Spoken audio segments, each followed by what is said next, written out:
Let's go straight to Washington, D.C. This is the US President Joe Biden giving his remarks on Afghanistan. In their civil wars with the Taliban. That assumption that the Afghan government would be able to hold on for a period of time beyond military drawdown turned out not to be accurate. But I still instructed our national security team to prepare for every eventuality, even that one. And that's what we did.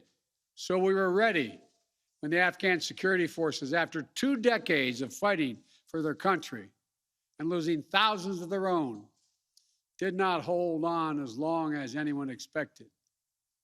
We were ready when they, the people of Afghanistan, watched their own government collapse and their president flee amid the corruption and malfeasance, handing over the country to their enemy, the Taliban, and significantly increasing the risk to U.S. personnel and our allies.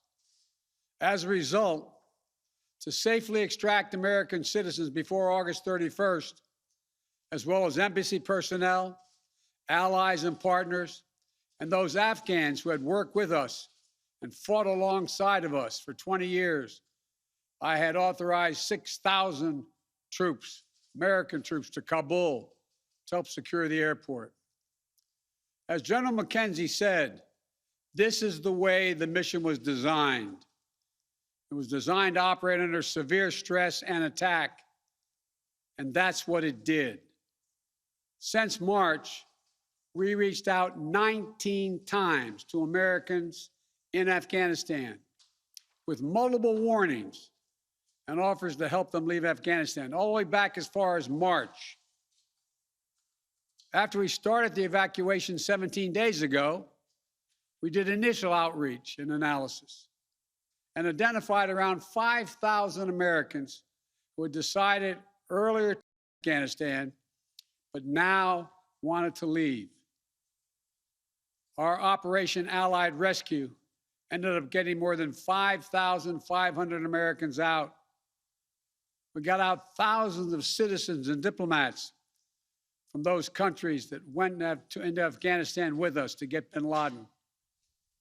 We got out locally employed staff of the United States Embassy and their families, totaling roughly 2,500 people. We got thousands of Afghan translators and interpreters and others who supported the United States out as well. Now we believe that about 100 to 200 Americans remain in Afghanistan with some intention to leave. Most of those who remain are dual citizens, longtime residents who had earlier decided to stay because of their family roots in Afghanistan. The bottom line, 90% of Americans in Afghanistan who wanted to leave were able to leave.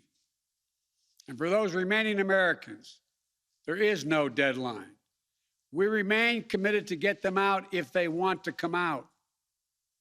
Secretary of State Blinken is leading the continued diplomatic efforts to ensure safe passage for any American, Afghan partner, or foreign national who wants to leave Afghanistan. In fact, just yesterday, the United Nations Security Council passed a resolution that sent a clear message about what the international community expects the Taliban to deliver on moving forward, notably freedom of travel, freedom to leave. And together, we are joined by over 100 countries that are determined to make sure the Taliban upholds those commitments. It will include ongoing efforts in Afghanistan to reopen the airport, as well as overland routes, allowing for continued departure to those who want to leave and deliver humanitarian assistance to the people of Afghanistan. The Taliban has made public commitments, broadcast on television and radio across Afghanistan, on safe passage for anyone wanting to leave, including those who worked alongside Americans. We don't take them by their word alone, but by their actions. And we have leverage to make sure those commitments are met. Let me be clear. Leaving August the 31st is not due to an arbitrary deadline. It was designed to save American lives. My predecessor, the former president, signed an agreement with the Taliban to remove U.S. troops by May the 1st, just months after I was inaugurated.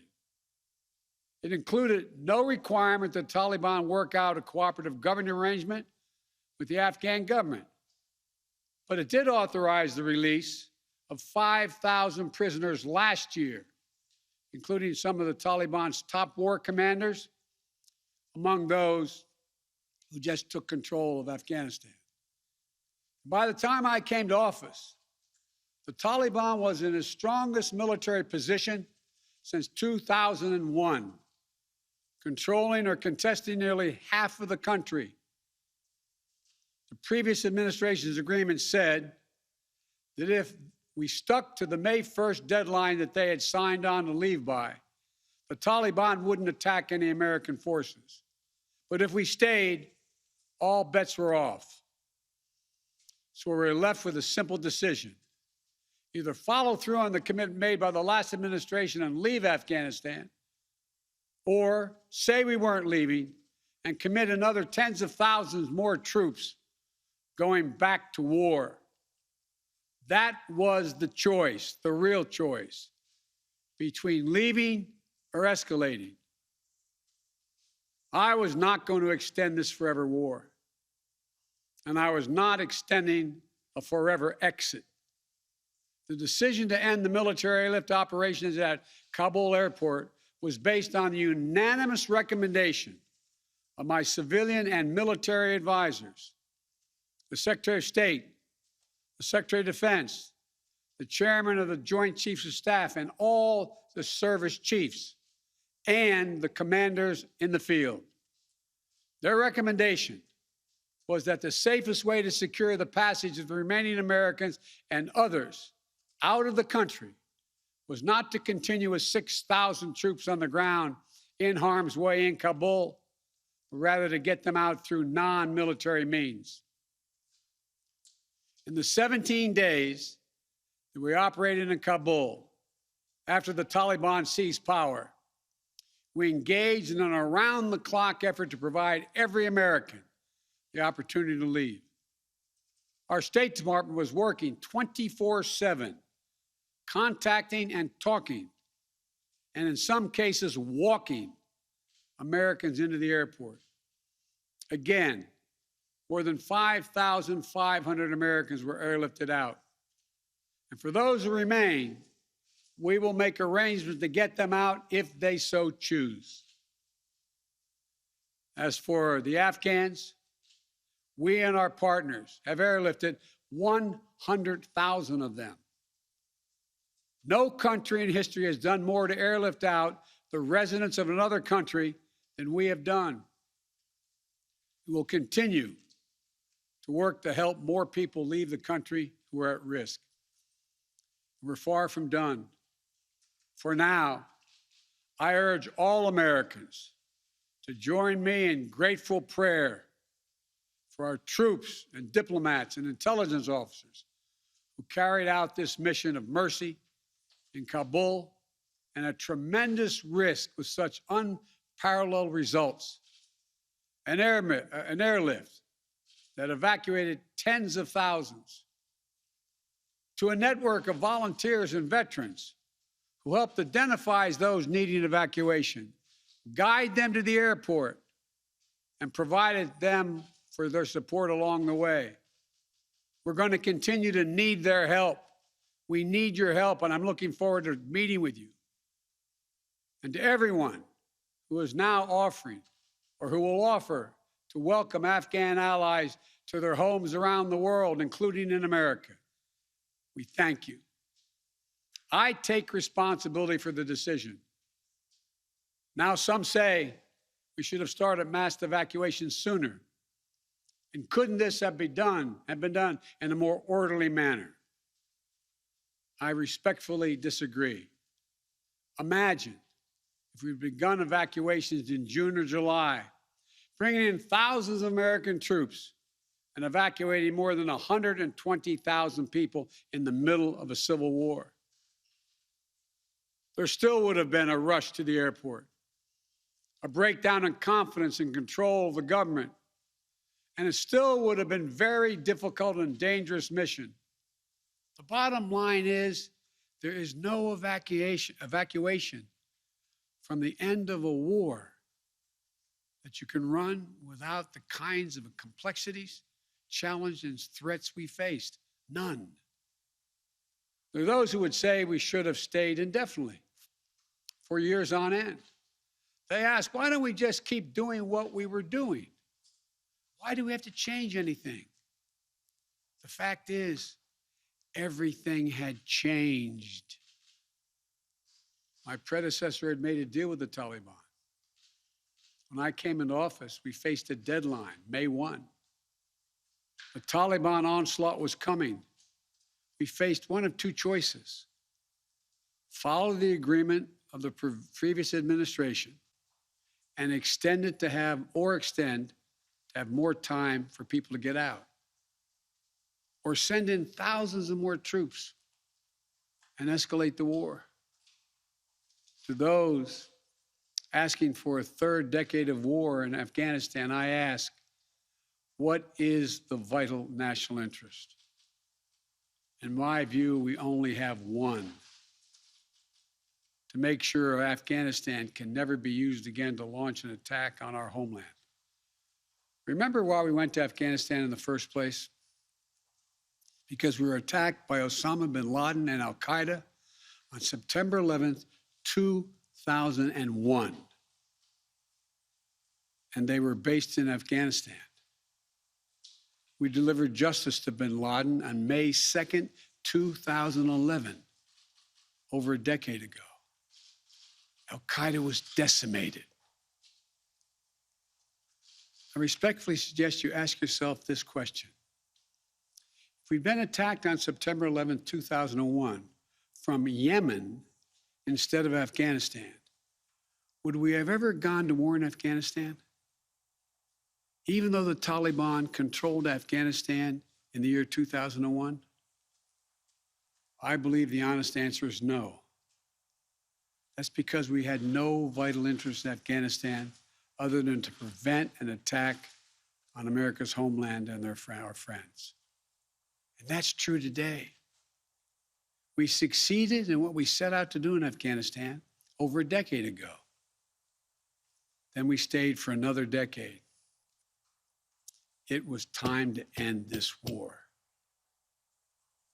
This is a new world. The terror threat has metastasized across the world, well beyond Afghanistan.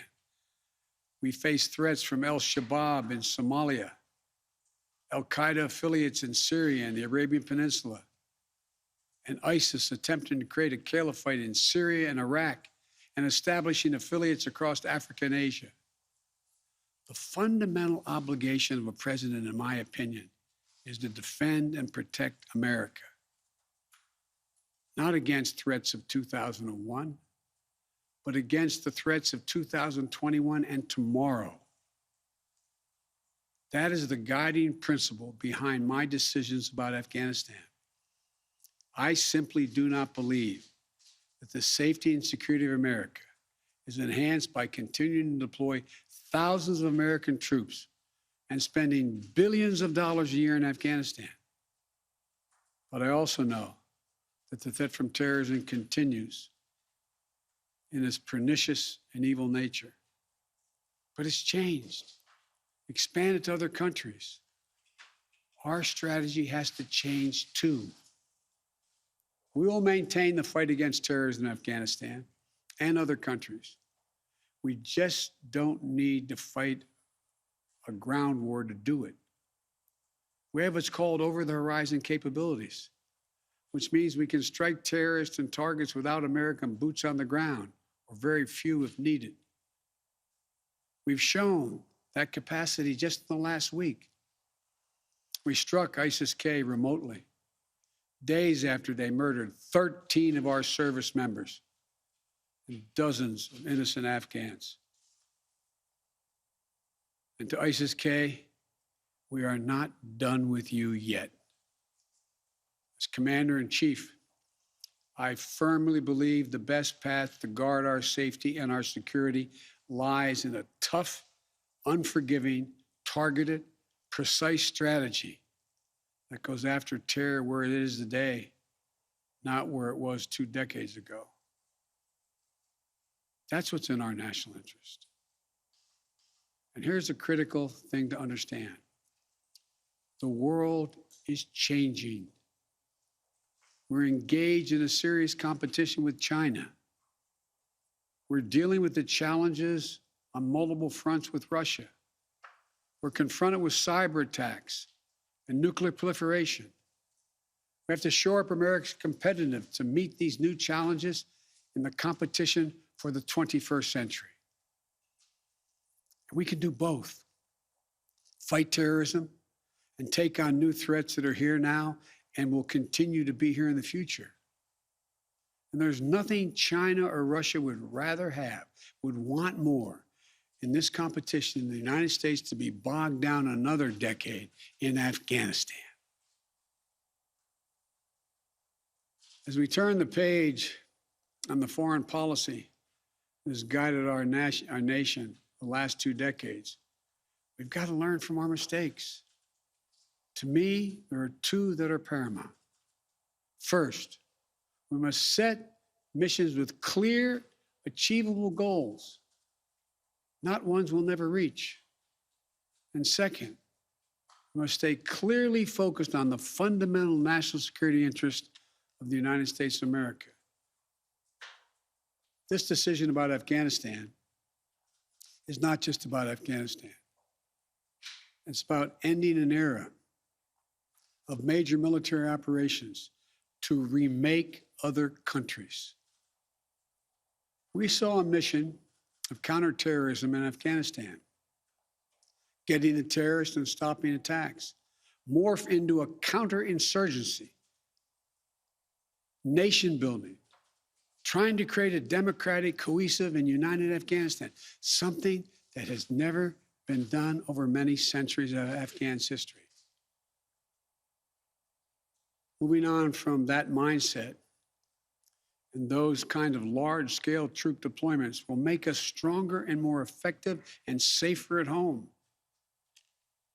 And for anyone who gets the wrong idea, let me say clearly, to those who wish America harm, to those who engage in terrorism against us or our allies, know this: the United States will never rest.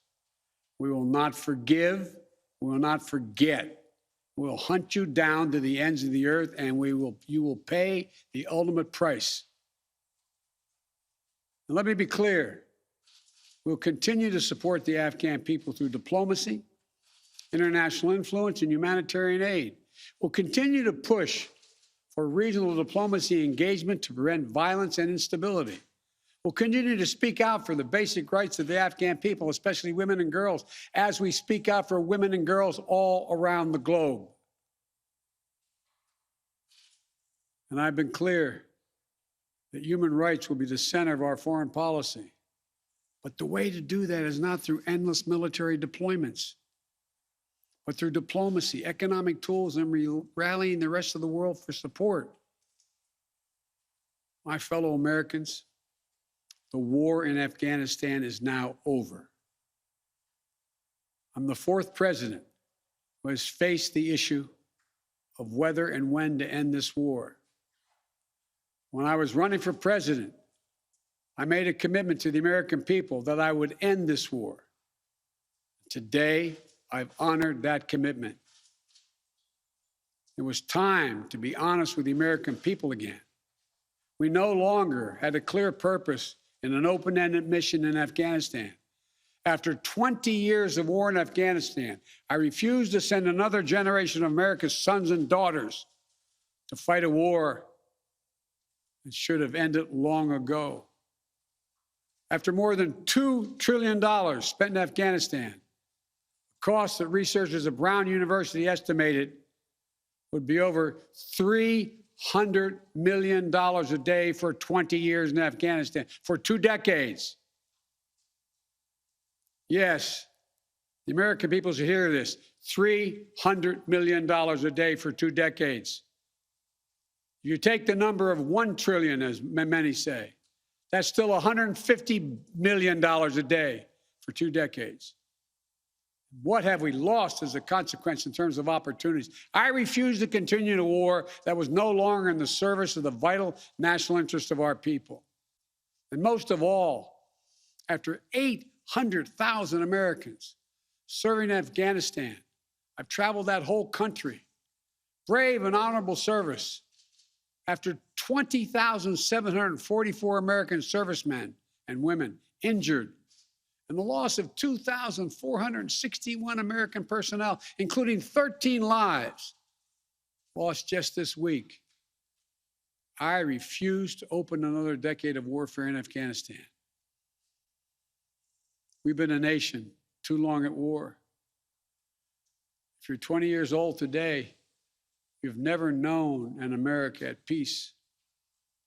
So when I hear that we could have, should have, continued the so-called low-grade effort in Afghanistan at low risk to our service members, at low cost, I don't think enough people understand how much we have asked of the 1% of this country who put that uniform on, willing to put their lives on the line in defense of our nation. Maybe it's because my deceased son, Bo, served in Iraq for a full year. Before that, well, maybe it's because of what I've seen over the years as senator, vice president, and president traveling these countries. A lot of our veterans and their families have gone through hell. Deployment after deployment, months and years away from their families, missed birthdays, anniversaries, empty chairs at holidays, financial struggles, divorces, loss of limbs, traumatic brain injury, post-traumatic stress. We see it in the struggles many have when they come home. We see it in the strain on their families and caregivers. We see it in the strain on their families when they're not there.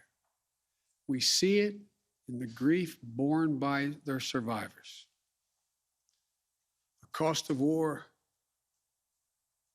they will carry with them their whole lives. Most tragically, we see in the shocking and stunning statistic that should give pause to anyone who thinks war can ever be low grade, low risk, or low cost. 18 veterans on average who die by suicide every single day in America. Not in a far-off place, but right here in America. There's nothing low grade or low risk or low cost about any war. It's time to end the war in Afghanistan.